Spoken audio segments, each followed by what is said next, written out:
Það Bjössi, síðasti leikur tímabilsins á morgun og allt undir. Hvernig líst þér á þetta? Mér líst bara vel á það. Það er dúordagi leikur á morgun og koma út sterkir og vinna hann leik.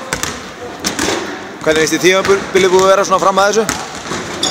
Það er búið upp og niður og við spilum nokkra góða leiki og nokkra slæma leiki. Við erum góða leik á morgun. Hvernig möttu upp á móti þessu Þórsliði? Hver er helstu styrkleika þeirra og okkar? Mér skilst að helstu styrkleika þeirra er Kaninn og Óli. Þú veist, ef við náum að stoppa þá að halda þeim niður að halda þessum góð. Einhver spá fyrir leikinn? Ég spá okkur sigri. Og einhver orð að lokum til stuðningsmanna Breiðabliks? Það er bara annað. Við fá sem flesta á völlinn og það hvetja ykkur áfram. Og eitt. Hver eru bestir? Breiðablik!